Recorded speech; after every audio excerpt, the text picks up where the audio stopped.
ꯑꯔꯥꯡꯁꯨ live ꯊꯣꯛꯄ ꯉꯝꯍꯧꯗ꯭ꯔꯦ ꯃꯌꯥꯝ ꯄꯨꯝꯅꯃꯛꯀꯤ ꯊꯦꯡꯛꯁꯅꯤ ꯑꯩ ꯌꯥꯝꯅ ꯍꯔꯥꯎꯏ ꯌꯥꯝꯅ ꯍꯔꯥꯎꯕ ꯅꯨꯃꯤꯠꯅꯤ 15,000 ꯀꯦ ꯌꯧꯈ꯭ꯔꯦꯀꯣ 15,000 ꯑꯩꯒꯤ ꯁꯕꯁꯀ꯭ꯔꯥꯏꯕꯔ ꯌꯧꯔꯦ ꯅꯈꯣꯏ ꯃꯌꯥꯝꯅ ꯁꯞꯄꯣꯔꯠ ꯇꯧꯕꯤꯕꯗꯒꯤꯅꯤ ꯑꯁꯤ ꯄꯨꯝꯅꯃꯛꯁꯤ ꯌꯥꯝ ꯁꯥꯊꯤꯅ ꯍꯔꯥꯎꯕ ꯍꯥꯏꯕꯗꯨꯕꯨ ꯌꯥꯝ ꯁꯥꯊꯤꯅ ꯅꯈꯣꯏ ꯃꯈꯩꯒꯤ ꯁꯨꯝ ꯌꯧꯔꯛꯀꯅꯤ ꯍꯥꯏꯕ ꯑꯩ ꯊꯥꯖꯗꯦ ꯑꯩꯈꯣꯏ ꯃꯌꯥꯝꯅ ꯁꯞꯄꯣꯔꯠ ꯇꯧꯕꯗꯒꯤ ꯁꯤ ꯌꯧꯔꯛꯄꯅꯤ ꯏꯆꯤꯟ ꯏꯅꯥꯎ ꯄꯨꯝꯅꯃꯛ ꯃꯩꯇꯩ ꯑꯣꯏꯒꯦꯔꯥ ꯄꯥꯉꯜ ꯑꯣꯏꯒꯦꯔꯥ ꯖꯣꯏ ꯌꯦꯡꯕꯤꯔꯤꯕ ꯄꯨꯝꯅꯃꯛꯇꯣ ꯃꯩꯇꯩ ꯄꯥꯉꯜ ꯍꯥꯏꯔꯤꯕ ꯕ꯭ꯂꯣꯒꯁꯤꯕꯨ ꯁꯞꯄꯣꯔꯠ ꯇꯧꯕꯤꯔꯤꯕ ꯄꯨꯝꯅꯃꯛꯄꯨ ꯁꯂꯥꯝ ꯑꯃꯁꯨꯡ ꯗꯨꯋꯥꯅꯤ ꯍꯃꯦꯁꯥ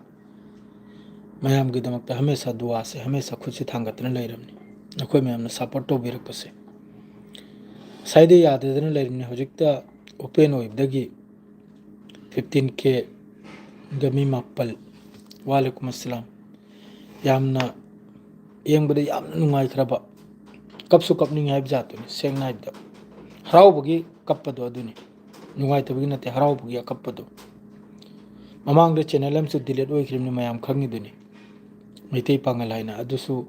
ꯃꯤ 3,000 ꯅꯛꯌꯥꯗ ꯁꯕꯁꯀ꯭ꯔꯥꯏꯕꯔ ꯌꯧꯔꯒ ꯌꯨꯇꯨꯕꯅ ꯂꯧꯊꯣꯛꯈ꯭ꯔꯤꯕꯅꯤ ꯑꯗꯨꯒꯤ ꯃꯇꯨꯡꯗ ꯅꯧꯅ ꯑꯁꯤ ꯍꯥꯡꯂꯒ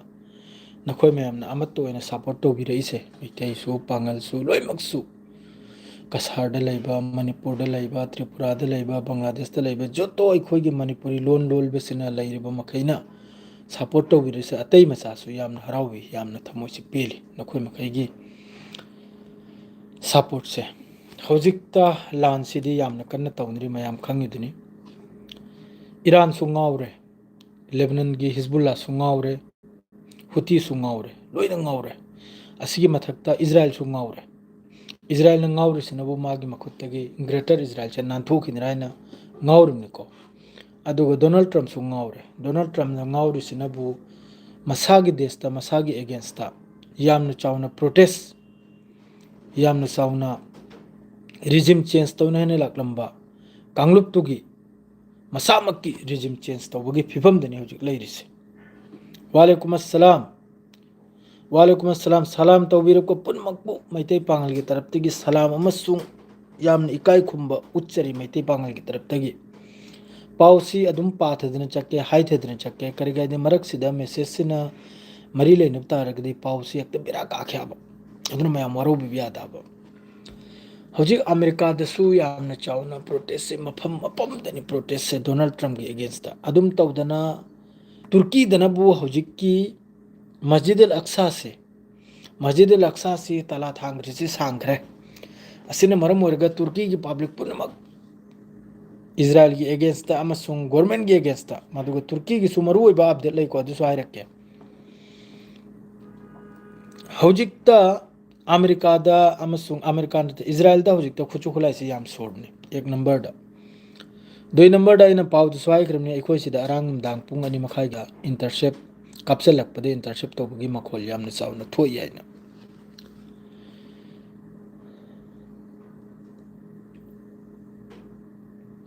ꯐꯥꯗꯔꯂꯦꯟꯒꯤ ꯀ꯭ꯋꯥꯛꯇꯨ ꯀꯝ ꯇꯧꯈ꯭ꯔꯦ ꯐꯥꯗꯔꯂꯦꯟꯒꯤ ꯀ꯭ꯋꯥꯛꯇꯨꯗꯤ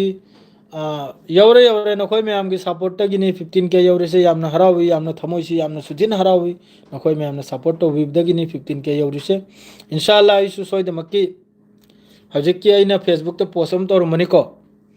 $153ꯅꯤ ꯍꯌꯦꯡ 22 ꯀꯩꯅꯣꯝꯗꯅꯤ 22 ꯑꯦꯄ꯭ꯔꯤꯜꯗ ꯑꯁꯤꯒꯤ $153ꯁꯦ ꯑꯁꯤ ꯊꯣꯛꯂꯛꯀꯗꯕꯅꯤ ꯀꯝꯁꯦ ꯀꯝ ꯏꯟꯗꯤꯌꯥꯒꯤ ꯂꯨꯄꯥ 19,000 ꯊꯣꯛ ꯌꯥꯕꯅꯦ ꯑꯁꯤꯒꯤ ꯗꯣꯂꯔ ꯏꯟꯁꯥꯜꯂꯥ ꯑꯩꯅ ꯁꯣꯏꯗꯃꯛꯀꯤ ꯂꯥꯏꯟ ꯑꯃ ꯃꯌꯥꯝꯒꯤ ꯑꯐꯕ ꯀꯥꯟꯅꯕ ꯊꯕꯛ ꯑꯃꯗ ꯑꯩꯅ ꯁꯤꯜꯂꯛꯀꯦ ꯍꯥꯏꯅ ꯑꯁꯥꯗꯤ ꯇꯧꯖꯔꯤꯕꯅꯤꯀꯣ ꯑꯜꯂꯥꯍꯅ ꯁꯤꯕꯤ ꯅꯥꯕꯤꯗ꯭ꯔꯗꯤ ꯑꯩꯈꯣꯏ ꯃꯌꯥꯝꯒꯤ ꯗꯨꯋꯥꯗꯒꯤ ꯑꯗꯨꯒ ꯁꯤꯈ꯭ꯔꯦ ꯅꯥꯈ꯭ꯔꯗꯤ ꯂꯩꯖꯍꯧꯔꯦ ꯑꯗꯨꯝ ꯌꯨꯇꯨꯕ ꯆꯦꯅꯦꯜꯁꯨ ꯃꯐꯝꯗ ꯁꯤꯕꯤ ꯅꯥꯕꯤꯗ꯭ꯔꯗꯤ ꯑꯁꯤꯗ ꯎꯠꯂꯤꯕ ꯑꯩꯅ ꯐꯦꯁꯕꯨꯛꯇ ꯄꯣꯁ ꯇꯧꯔꯝꯕꯅꯤ $153ꯂ ꯀꯩꯅꯣꯅꯤ ꯁꯤꯒꯤ ꯊꯥꯁꯤꯒꯤ ꯍꯌꯦꯡ ꯑꯦꯄ꯭ꯔꯤꯜꯒꯤ ꯇꯥꯡ 12ꯗ ꯆꯪꯂꯛꯀꯗꯧꯔꯤꯕꯅꯦ ꯑꯗꯨꯒꯤꯗꯣ ꯑꯩꯅ ꯃꯌꯥꯝꯒꯤ ꯈꯤꯗꯃꯠ ꯃꯌꯥꯝꯒꯤ ꯃꯇꯦꯡ ꯑꯃ ꯑꯩꯅ ꯉꯝꯖꯕꯗꯣ ꯀꯔꯣꯝꯗꯅꯣ ꯑꯩꯒꯤ ꯁꯞꯄꯣꯔꯇꯔꯁꯤꯗꯤ ꯑꯩꯁꯨ ꯈꯪꯉꯤꯕꯅꯤ ꯑꯩꯒꯤ ꯁꯞꯄꯣꯔꯠꯁꯤ ꯑꯩꯒꯤ ꯚꯤꯗꯤꯑꯣꯁꯤ ꯀꯔꯣꯝꯗꯒꯤ ꯌꯦꯡꯂꯤ ꯍꯥꯏꯕꯗꯨ ꯑꯩ ꯂꯣꯏꯅ ꯈꯪꯉꯤ ꯂꯣꯏꯅ ꯑꯩ ꯒ꯭ꯌꯥꯏꯗ ꯊꯣꯛꯏꯕꯅꯤ दो अइना तौनी अइगी थोकपा इन तौगिनी सिल्लेगा अंकल कइने तानरेगा करी मोंगदनो अंकल होइना मतेंग तौखिबदो अदुई मोंगदा अइसु लाइन अम चथ्रकनाबने लुपा लिसिंग तरानि थोरम थोई इंशाल्लाह अल्लाह नंग महलबसु ओइसनु हयाद्रात पिनबसु ओइसनु अदो हौजिकता डोनाल्ड ट्रम्प सी नेतन्याहुबुगा डोनाल्ड ट्रम्प सिबुगा बजारी से माइके मरी दनी क्यों मासी मयाम खंगिदनी हौजिकते यमन गी तरफ तगिसु चंगजलक्तन यमन जिदसु फताह 1 हाइब्रा फिलिस्तीन 1 फिलिस्तीन 2 हाइब्रा मखोगी हाइपरसोनिक मिसाइल से असि मैक 15 मैक 16 इंटरसेप्ट तौबगी बाप की क्षमता नते इजराइल अमसुंग अमेरिका ना बाप की क्षमता नते यमन की मिसाइल इंटरसेप्ट तौबगी यमन की हौजिकी फिलिस्तीन 1 फिलिस्तीन 2 हारिसे असिसु हाइपरसोनिक नि मैक 15 जिस तरह फताह 2 दो अदुगुंबगी मिसाइल नि यमन दे लैरिबा आइसु हौजिक ईरान की तरफ तगी हाइदो खरे नखोइना अखोगी civilian मफम they strike तौरमनिना अखोइसु civilian मफम they strike होरनेना Iran की तरफ तगी क्लियर नि खत्म लंबिया की तरफ तगी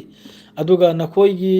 कमांडो कया लैरिबा अदुगुंबा कोटार अदुगुंबा युम अदुगुंबा बिल्डिंग द्रसु टारगेट तौरनेना सिगी रीजन सिदे याम साथेनि योक्तन लैरिको योक्तन लैरि फावबा ईरान की तरफ तगी लांचे तौगदरनु योक्तना याम फजन थमली सिदा हौजिक तुर्की की तरफ तगी लोमतेन चावबा स्टेटमेंट हम थोकला याबने तुर्की की तरफ ते एर्डोगन हारिसिनबु करीगुंबा ईरान की मनुंग सिदा ग्राउंड ऑपरेशन द कुर्ड्स हाइरबा मखोइगी सेना सी करीगुंबा अमेरिका ने यामना कन्ना थौगल्याबा कुर्ड्स हाइरसी तुर्की दसुलै सीरिया दसुलै इराक दसुलै ईरान दसुलै असी मखैसे करीगुंबा चंगबा तारगदि एंगु तुर्की द 1.80 करोड़ नि कुर्ड्स लैरिसे ईरान दनबु 80 लाख सीरिया दनबु 20 लाख इराक दना 50 लाख असे कुर्ड मियोय मखैसे मखोइसिदा लोइना तेंगलांग अमा लोइना लैरिमनि कुर्डसिदा असिबुनि यामना कन्ना ममांगदबुदि मखोइगी हाइदोरखरे मखोइ यावरो सिगी लानसिदाइना हौजिक डोनाल्ड ट्रम्प अमसुंग नेतन्याहुगी तरफतगी मखोइसिदा खुचु खुलाई पीदना यामना कन्ना थौगतना ईरान की मनुंगसिदा ग्राउंड ऑपरेशन से अमेरिका का लोइना अमेरिका की हौजिकी चाल पुनमक्सी मखोइना 6 अप्रैल फावबा 10 days 5 days हाइरिसे मनुंग सी मखैसे लांगजेलिमनि असाइगी कुर्ड्स हाइब्रा मखोइगी कुर्डिश की फोर्स मखैसे अमत्तो ओइजलेगा पुन्ना मखोइगे चंगलेगा ईरान मनुंग सिदा ग्राउंड ऑपरेशन तौबगी चंगजलबगी सि सिल्लांगिम नाबा सिल्ला हौजिक फावबा कुर्डिश से तुमिन लैराबा तुर्की ना हाइरिमनु सिनि करीगुंबा ईरान की मनुंग द कुर्डिश ना चंगलेगा लान तौबा तारगदि मखोइसु ईरान की ओइरेगा कुर्डिश मखैसिगे लान तौगनि सिनि सि अमेरिका की पूरा चालनी अमेरिका की यामने चौखरु चालनी माने असेंग वानी नियम चुमना होनरबदि अल्लाह न सोदम की माइ पाकु पि असेंग वानी माने असेंग वानी आई पूरा एग्री ने अदु वादुर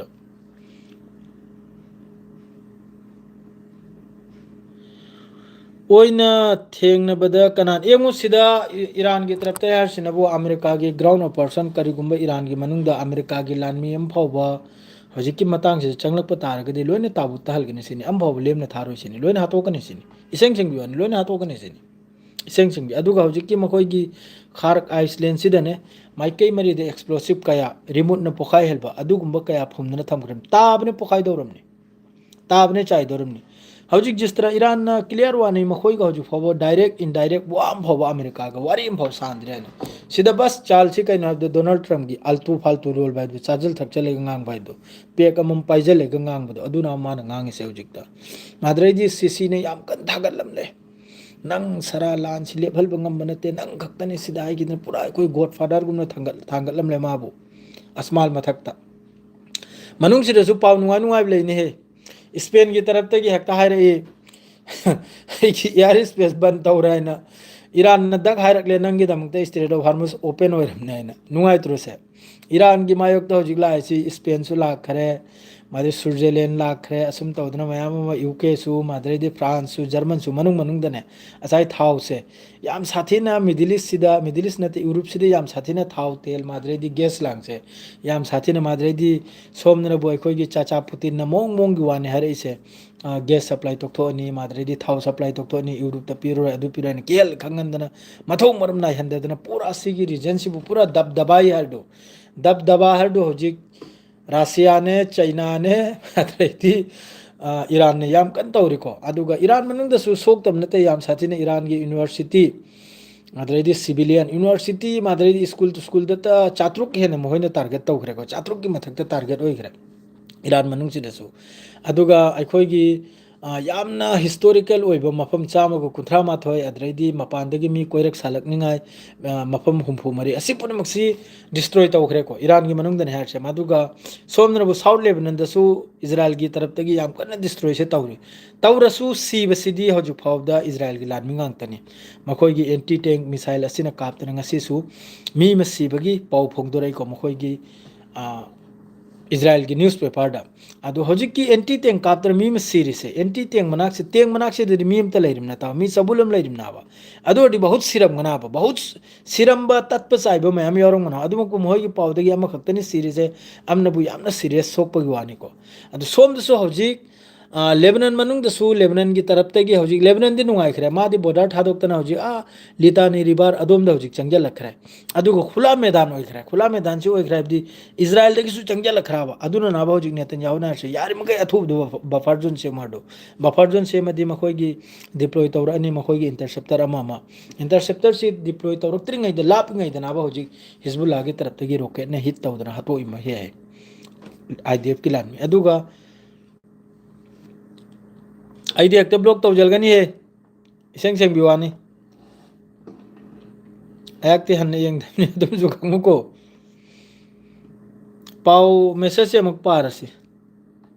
ꯃꯌꯥꯝ ꯁꯥꯎꯅꯔꯛꯂꯦ ꯕ꯭ꯔꯣ ꯏꯟꯗꯤꯌꯥ ꯁꯤꯅ ꯀꯔꯤ ꯂꯩ ꯌꯦꯡꯉꯨ ꯁꯤꯗꯁꯨ ꯐꯥꯏꯗꯥꯁꯤ ꯀꯅꯥꯅ ꯎꯊꯥꯏꯈ꯭ꯔꯦ ꯍꯥꯏꯕꯗꯣ ꯄꯥꯀꯤꯁꯇꯥꯟꯅ ꯎꯊꯥꯏꯈ꯭ꯔꯦ ꯄꯥꯀꯤꯁꯇꯥꯟꯗ ꯁꯣꯝꯒꯤ ꯐꯣꯔꯦꯟ ꯃꯤꯅꯤꯁꯇꯔꯤ ꯃꯈꯩ ꯐꯝꯂꯒ ꯃꯤꯇꯤꯡ ꯇꯧꯔꯒ ꯏꯔꯥꯟꯗꯒꯤ ꯅꯣꯟꯖꯗꯅ ꯖꯍꯥꯖ ꯀꯨꯜ ꯑꯩꯈꯣꯏꯒꯤ ꯀ꯭ꯔꯨꯗ ꯑꯣꯏꯜ ꯑꯣꯏꯒꯦꯔꯥ ꯒ꯭ꯌꯥꯁ ꯑꯣꯏꯒꯦꯔꯥ LNG ꯑꯣꯏꯒꯦꯔꯥ LPG ꯑꯣꯏꯒꯦꯔꯥ ꯂꯧꯊꯣꯛꯈ꯭ꯔꯦꯀꯣ ꯏꯟꯗꯤꯌꯥꯁꯨ ꯀꯨꯅꯣꯔꯣꯈꯣꯝ ꯇꯧꯗꯅ ꯎꯆꯤꯠꯅ ꯆꯤꯠꯅ ꯍꯥꯏꯕ꯭ꯔꯥ ꯀꯔꯤ ꯍꯥꯏ ꯃꯅꯤꯄꯨꯔꯤ ꯂꯣꯟꯗ ꯍꯥꯏꯕꯗꯣ ꯖꯍꯥꯖ ꯑꯅꯤꯈꯛ ꯂꯧꯊꯣꯛꯈ꯭ꯔꯦ ꯑꯗꯨꯁꯨ LPG ꯑꯗꯨꯗꯤ ꯏꯔꯥꯟꯒꯤ ꯍꯥꯏꯅꯤꯡꯗ꯭ꯔꯦ ꯁꯥꯃꯨꯒꯤ ꯃꯊꯨꯜꯗ ꯑꯩꯈꯣꯏꯒꯤ ꯑꯦꯇꯨꯝꯅ ꯊꯤꯜꯕꯗꯣ ꯑꯗꯨꯒꯨꯝꯕꯅꯤ ꯏꯟꯗꯤꯌꯥꯗ ꯃꯥꯅ ꯍꯧꯖꯤꯛ ꯖꯍꯥꯖ ꯑꯅꯤ ꯈꯔ ꯂꯥꯛꯏꯗꯣ ꯏꯟꯗꯤꯌꯥꯒꯤꯗꯃꯛꯇ ꯄꯥꯔꯃꯤꯅꯦꯟ ꯄꯨꯔꯥ ꯀ꯭ꯂꯤꯌꯥꯔ ꯍꯥꯡꯕ ꯃꯊꯧ ꯇꯥꯅꯤ ꯀ꯭ꯂꯤꯌꯥꯔ ꯖꯍꯥꯖ ꯄꯨꯊꯣꯔꯛꯄ ꯃꯊꯧ ꯇꯥꯅꯤ ꯑꯗꯨꯒꯅꯤ ꯏꯟꯗꯤꯌꯥ ꯃꯅꯨꯡꯗ ꯍꯧꯖꯤꯛ ꯒ꯭ꯌꯥꯁ ꯇꯥꯡꯒꯗꯧꯔꯤꯕꯅꯤ ꯎꯁꯤꯡ ꯋꯥꯁꯤꯡ ꯂꯦꯛꯆꯜꯂꯨꯀꯣ ꯆꯦꯛꯁꯜꯂꯨ ꯑꯩꯗꯤ ꯐꯖꯅ ꯍꯥꯏꯔꯤꯁꯤꯅꯤ ꯃꯌꯥꯝꯗ ꯍꯌꯦꯡ ꯍꯥꯏꯕꯤꯗꯦ ꯍꯥꯏꯔꯛꯀꯅꯤ ꯃꯩꯇꯩ ꯄꯥꯡꯒꯜꯅ ꯃꯩꯇꯩ ꯄꯥꯡꯒꯜꯒꯤ ꯇꯔꯞꯇꯒꯤ ꯀ꯭ꯂꯤꯌꯥꯔꯅꯤ ꯂꯥꯟꯁꯤ ꯂꯦꯞꯇ꯭ꯔꯤ ꯐꯥꯎꯕ ꯎꯁꯤꯡ ꯋꯥꯁꯤꯡ ꯆꯦꯛꯁꯜꯕꯤꯌꯨ ꯒ꯭ꯌꯥꯁ ꯃꯃꯜ ꯌꯥꯝ ꯁꯥꯊꯤꯅ ꯇꯥꯡꯈꯠꯂꯛꯀꯅꯤ ꯊꯥꯎ ꯃꯃꯜꯅꯕꯨ ꯑꯁꯥꯝ ꯑꯃꯁꯨꯡ ꯀꯜꯀꯇꯥꯒꯤ ꯏꯂꯦꯛꯁꯟꯁꯦ ꯑꯁꯤꯒꯤ ꯃꯇꯨꯡꯗꯅꯤ ꯁꯣꯝꯗ ꯇꯥꯡꯈꯠꯂꯛꯀꯗꯧꯔꯤꯁꯦ ꯑꯩꯈꯣꯏꯒꯤ ꯏꯟꯗꯤꯌꯥꯁꯤꯗ ꯑꯗꯨꯅ ꯆꯦꯛꯁꯜꯂꯨ ꯌꯥꯝꯅ ꯂꯥꯟꯁꯤ ꯏꯔꯥꯟꯒꯤ ꯇꯔꯞꯇ ꯍꯥꯏꯔꯤꯁꯤꯅꯕꯨ ꯈꯇꯝ ꯑꯩꯈꯣꯏꯒꯤ ꯃꯔꯖꯤꯅꯤ ꯁꯤꯅꯤ ꯂꯥꯟꯁꯦ ꯂꯦꯞꯄ ꯂꯦꯞꯇꯕ ꯑꯩꯈꯣꯏꯒꯤ ꯃꯔꯖꯤꯅꯤ ꯁꯤꯅꯤ ꯏꯔꯥꯟꯒꯤ ꯃꯔꯖꯤꯅꯤ ꯁꯤꯅꯤ ꯏꯔꯥꯟꯅ ꯖꯞ ꯁꯤꯁꯐꯥꯌꯔ ꯇꯧꯅꯤꯡꯕ ꯃꯇꯝꯗ ꯇꯧꯒꯅꯤ ꯏꯔꯥꯟꯒ ꯍꯧꯖꯤꯛ ꯁꯤꯁꯐꯥꯌꯔꯒꯤ ꯏꯔꯥꯟꯗ ꯀꯔꯤꯝꯇ ꯑꯣꯡꯀꯣ ꯂꯩꯇꯦ ꯁꯤꯅꯤ ꯀꯔꯤꯒꯤ ꯍꯥꯏꯕꯗꯤ ꯃꯈꯣꯏꯅ ꯍꯧꯖꯤꯛ ꯖꯤꯁꯇꯔꯥ ꯑꯉꯥꯡ ꯁ꯭ꯇꯨꯗꯦꯟ ꯍꯠꯈ꯭ꯔꯤꯕ ꯁꯍꯤꯗ ꯇꯧꯊꯣꯛꯈ꯭ꯔꯤꯕ ꯑꯗꯩꯗꯤ ꯃꯈꯣꯏꯒꯤ ꯃꯀꯣꯛ ꯆꯤꯡꯅꯕ ꯀꯌꯥꯅꯣ ꯃꯀꯣꯛ ꯆꯤꯡꯅꯕ ꯌꯥꯝꯈ꯭ꯔꯦ ꯌꯥꯝ ꯁꯥꯊꯤꯅ ꯌꯥꯝꯈ꯭ꯔꯦ ꯑꯃꯛꯀꯤꯗ ꯑꯍꯥꯟꯕꯒꯤ ꯏꯁꯇ꯭ꯔꯥꯏꯛꯇꯨꯗ ꯃꯤ 90ꯅꯤ ꯏꯔꯥꯟꯒꯤ ꯁꯨꯄ꯭ꯔꯤꯝ ꯂꯤꯗꯔ ꯌꯥꯎꯅ ꯃꯈꯣꯏꯒꯤ ꯖꯦꯅꯔꯦꯜ ꯀꯔꯅꯦꯜ ꯃꯥꯗꯩꯗꯤ ꯃꯦꯖꯔ ꯀꯌꯥ ꯑꯃ ꯁꯍꯤꯗ ꯇꯧꯊꯣꯛꯈ꯭ꯔꯤꯁꯦ ꯑꯗꯨꯒꯤ ꯃꯇꯨꯡꯗꯁꯨ ꯍꯧꯖꯤꯛ ꯃꯔꯛꯇꯒꯤ ꯈꯜꯂꯒ ꯌꯦꯡꯉꯨ ꯑꯂꯤ ꯂꯥꯔꯤꯖꯥꯅꯤ ꯑꯗꯨꯒꯤ ꯃꯊꯛꯇ ꯑꯔꯥꯡ ꯅꯍꯥꯟ ꯑꯃꯨꯛꯀ ꯅꯦꯚꯤꯒꯤ ꯃꯀꯣꯛ ꯆꯤꯡꯅꯕ ꯑꯃꯁꯨ ꯁꯍꯤꯗ ꯇꯧꯈ꯭ꯔꯕꯅꯤ ꯑꯗꯨꯅ ꯍꯦꯛꯅ ꯏꯔꯥꯟꯒꯤ ꯃꯥꯗꯩꯗꯤ ꯏꯔꯥꯟꯒꯤ IRGCꯒꯤ ꯇꯔꯞꯇꯒꯤ ꯁ꯭ꯇꯦꯠꯃꯦꯟ ꯑꯃ ꯌꯥꯝꯅ ꯏꯝꯄꯣꯔꯇꯦꯟꯅꯤ ꯁꯔꯄ꯭राꯏꯖ ꯍꯥꯏꯔꯤꯕ ꯃꯤꯁꯥꯏꯜꯁ ꯁꯔꯄ꯭राꯏꯖ ꯑꯣꯏꯕ ꯈꯨꯠꯁꯨ ꯈꯨꯠꯂꯥꯏ ꯂꯩꯔꯤꯁꯤꯅꯤ ꯏꯔꯥꯟ ꯍꯧꯖꯤꯛꯐꯥꯎ ꯁꯤꯖꯤꯟꯅꯗ꯭ꯔꯤꯁꯤꯅꯤ ꯑꯩꯒꯤ ꯃꯦꯁꯦꯖꯁꯤ ꯁꯨꯛꯄꯥ ꯄꯥꯗ꯭ꯔꯦ ꯕ꯭ꯔꯗꯔ ꯑꯁꯂꯥꯃꯨ ꯑꯂꯩꯀꯨꯝ ꯋꯥꯂꯩꯀꯨꯝ ꯑꯁꯂꯥꯝ ꯕ꯭ꯔꯗꯔꯅ ꯂꯩꯔꯤꯁꯤ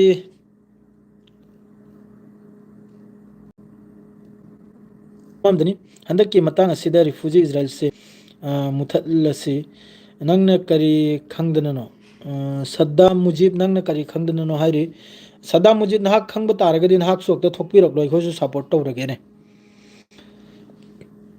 SMS ꯄꯥꯕꯤꯌꯨ ꯏꯇꯥꯎ ꯑꯣꯀꯦ ꯏꯝꯔꯥꯟ ꯈꯥꯟ SMS ꯄꯥꯖꯔꯤ ꯏꯔꯥꯟꯁꯤ ꯌꯥꯝꯅ ꯃꯄꯥꯡꯒꯜ ꯀꯟꯕ ꯑꯣꯏꯔꯁꯅꯨ ꯕ꯭ꯔꯣ ꯊꯦꯡꯛ ꯌꯨ ꯁꯄ꯭ꯂꯥꯏꯁꯟ PXC ꯑꯁꯤꯒꯤ ꯃꯇꯥꯡꯁꯤꯗ ꯌꯥꯝꯅ ꯏꯔꯛꯀꯅꯨ ꯁꯤꯅ ꯕꯦꯔꯥ ꯀꯥꯔꯛꯀꯅꯤꯀꯣ ꯅꯪꯅ ꯍꯧꯖꯤꯛ ꯏꯔꯤꯕ ꯋꯥꯐꯝ ꯃꯈꯩꯁꯦ ꯑꯁꯤ ꯈꯖꯤꯛꯇꯪ ꯀꯟꯇ꯭ꯔꯣꯜꯗ ꯏꯕꯤꯌꯨ ꯔꯤꯀ꯭ꯋꯦꯁꯅꯤ ꯑꯩꯒꯤ ꯇꯔꯞꯇꯒꯤ ꯔꯤꯌꯥꯖꯨद्दीन ꯃꯩꯅꯝ इबो मोहतरम अगांग मिनी अगाव मिनी माने असेंबनी अगाव मिनी इजराइल स्कूल एन यूनिवर्सिटी दे लोइजंद्रो माने सोयदमके तोरकनी न्यूक्लियर टेस्ट तौरसी हाइसी चुम्ब्रो सिरियाददी थुगाइना ईरान की बॉम्ब से ब्रो ईरान असी हौजिक फाउदा कम तौरिगे चारब्रो चादरे अमेरिका कन्न प्रोटेस्ट तौब मानी मानी याम कन तौरी Manipur Senapati gas लेत्रो bro Manipur Senapati gas लेत्रो खंगदेने गेस लेत्रे गेस वाटकनी अदुनी उसिंग वासिंग चेक्सल वाडोइना चादरे चादरे थैंक यू ब्रो लाइव खरा सांगनसी bro okay middle east country सु ईरान हाइजरकनी हाइजलबा हौरकले मिडिल ईस्ट सु अल्हम्दुलिल्लाह तला तला हाइजलबा हौरकले गो बाय मुथे पाउसु हाइबिरकलो मुथिया की पाउसु हाइबिर वायर मारे आई एसएमएस पाबिरो इताओ फने कुइरे येंबिरबा इमरान पारी दुदी नै ना होजि नंगी इमरान खान नंगी पाखरमनी Netanyahu सिबा ngamdre hoju phoba soide makki sirni matam yorani modi kok sare modi su kok sarni loimak su sarni thank you bro hi minaka 13 hi message ma kejam tangai pa thaki ge ko bro si mayang khatar o mayang tap sri handak se tumba chap se khai tong wayong am chadre adunani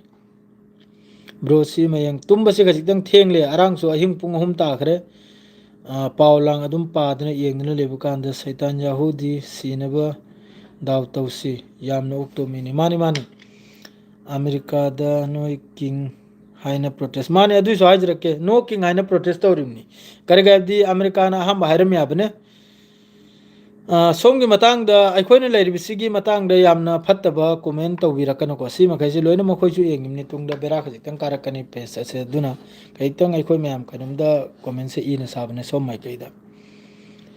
हौजिक फाउदी Iran ने याम साथिन नैरिको Iran ने याम साथिन लाक्चरी हौजिकी लांचिदा Iran Hezbollah माद्रैदी हुटी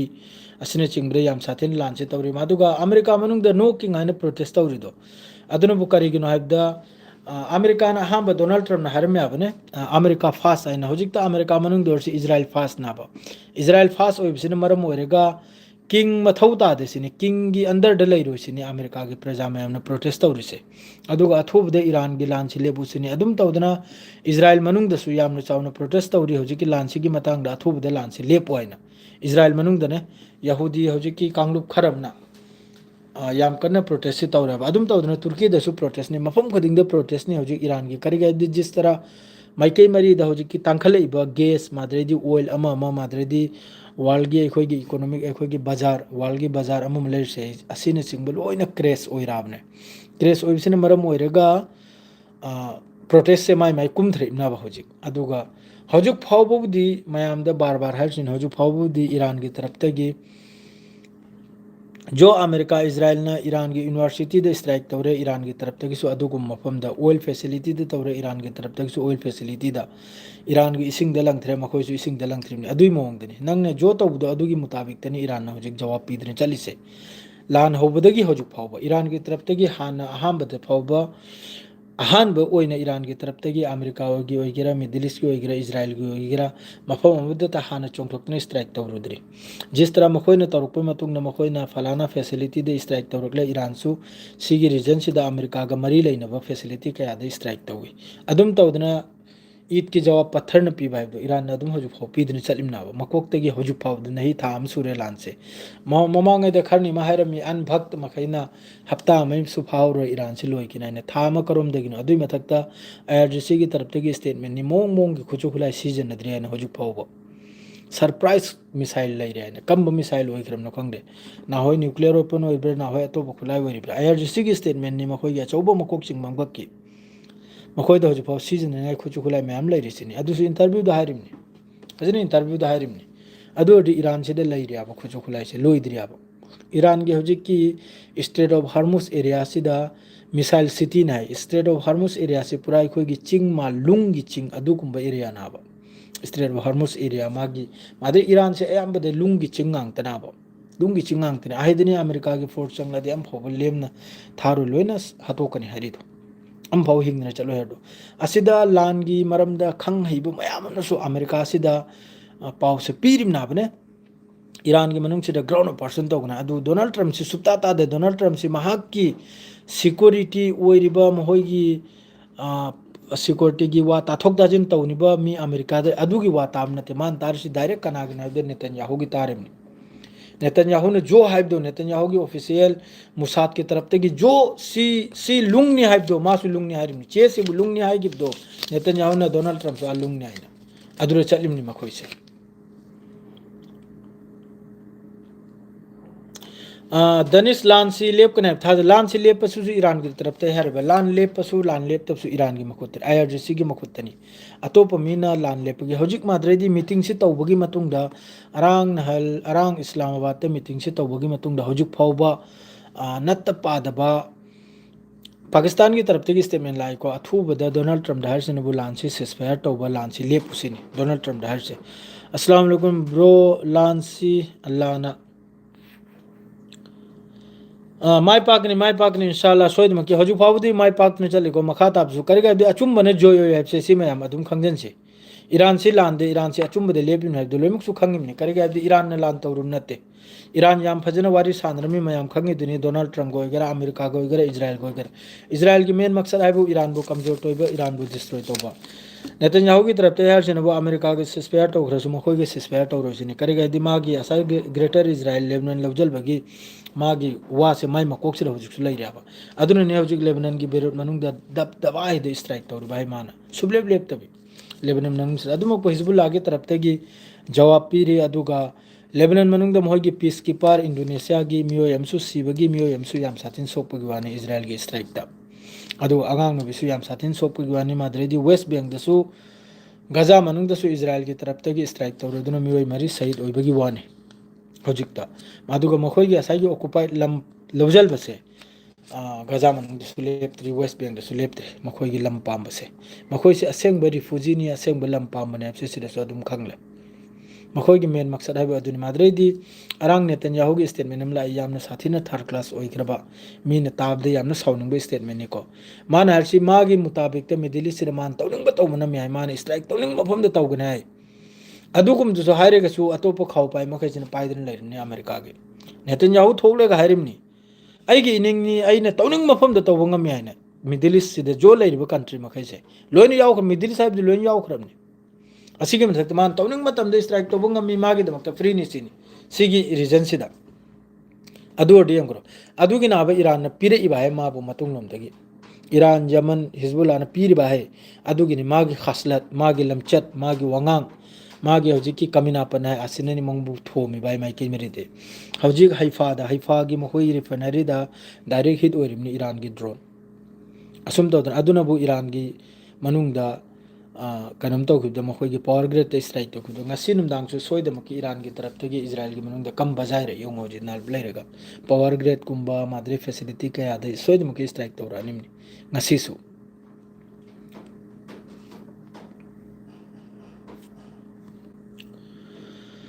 थैंक यू कनानो सिदा पैसा रकनो थरे से पैसा से नखोई तौरकनु ने आई मासी पाम देने मैं मरो बिया देने पैसा थारक पसे मोहगी सुपर चाट हाइब्रा करे है सी आई मैम द रिक्वेस्ट तौजरिमनी अइना लाइव थोप कांदा प्लीज प्लीज प्लीज मैम दई हन हन हाइजरिसनी मैम न चुम्मी नुंसीदना हाबले नाइदमा दो आई सी खक्तदी मैम अइंगोंदा प्लीज अदुम वीडियो सी यारमखै शेयर लाइक अमसुम सब्सक्राइब तौजलबिरमु अदुगा पैसा लिकोल थारक पसे प्लीज सी खक्तदी यंगोंदा तौबिरकनो को रिक्वेस्ट नि आइगी मैम दा मानो को जो भी हो अल्हम्दुलिल्लाह मैम न नुंसीबे तौरेमने दु एक्सेप्ट तौवी अदु तुंगदा आई ममांग दो सोइना हायरममनि मैम दा पैसा लिकोल मोहगी सुपर चाट हाइब्रा करे हाइब्रा सी खक्तंगददी आई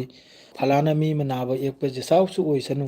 मणिपुर लोमदो ओइगेरा कसार लोमदो ओइगेरा जो अखोगी मिते अमसुम पांगल याखोगी इचनाव याखोई मणिपुरी लोन लोलबो मखैगी अनायक थोकलप जसा अवाना थोकलपदा जो मथौ ताबदो इन मयामदा अदुम निंगसिंगलकनाबने अदुरा मयामना अदुम मतेंग दो तौमिना साबा अदुगो सुम लाइव लांग थोकदो पैसा लिकोल हपचलकपसे सीदी आई यामना पामजदे सेंगना हाइबदा वरो बिबी याद इन सी हाय ने खंगिब्राने चाउथोक जबै वा नते कराइदे इकाई खुम इकाई जयाबा सुम तौबसे इसाने इकाई जय सेंगना हाइजेबदे अदुगिनी जो भी हजु फाउददी अरा अखोइसिदसु हौरखरे ngasi numdang kari oini हजु फाउ खंगद्रि अदो आइसु ड्यूटी दगी यूट्यूब त फेसबुक तसु चंगलमले हजु अमका यूट्यूब तसु लाइसिनी अदो हजु फाउदे अल्हम्दुलिल्लाह मयाम की दुआ अमसुंग करमदगी अल्हम्दुलिल्लाह हजु फाउदे ईरान ने याम साथीना सीदम नते ईरान दसु सईद ओइदम नते मयाम ओइ अदोसु मखोइगी ईरान की तरफ तगी लाउथोखरम नि ngasi दगी सिविलियन मफम दसु स्ट्राइक तौरने ने सिविलियन करा खार होइसिनी ईरान की जिस तरह मखोइन सिविलियन प्लेस माद्रेदी ईरान की मरु हाना हिस्टोरी गमरी लेना मफम स्ट्राइक तब हौरमनिना ईरान की तरफ तक हजिक तौरनी सिनी थारोइसिनी अदुनी इस्नाउसिंग ngasi gi live se swai sire loire pung nipal ma nuclear test to bugi pausi hoju phawi on the thengdri ko asai nuclear test to bugi wam swai ram ita wong phak na hoju phau thengnadri nuclear test to bugi se madu gai pausu makha taba padri madu pabai matung da pung nipal makhai mapal gi dai na soidum ki pawom go soidum ki lakani apun ba paw haina jo na hi din sim da kari kari oi grimna aduga hoju phau da kari oi rimna se sigi pawom pura ga lakana bne ado hojuk phau da alhamdulillah ni iran ne yam sathi na madu hojuk phau ba sigi region sida खाव पाइबा है America Israel की चमचागिरी खरम लेरी आबने असी मखैसरे याम कन्न Iran की तरफ तक strike तौरी होजु फाउदा लेपते को याम साथिन लेपली पुंग तरेट मखा यौरे इचनाव सिंग इरु माइथेद्री इरु माइथकी के अदुगे चाय सांग तौगनिमनि मयाम वरो बिबियादे इंशाल्लाह पावम को लाक्सगनि आई थैंक्स नि नखोय मयाम पुनमकपु सलाम अमसुंग दुआनि हमेशा दुआनि नखोय मखैगी दमक्ता नखोय मखैना सपोर्ट तौदना हजि 15 के यौहली से सी हायरगे लोइजरगे सलाम अलैकुम ब्रो मयाम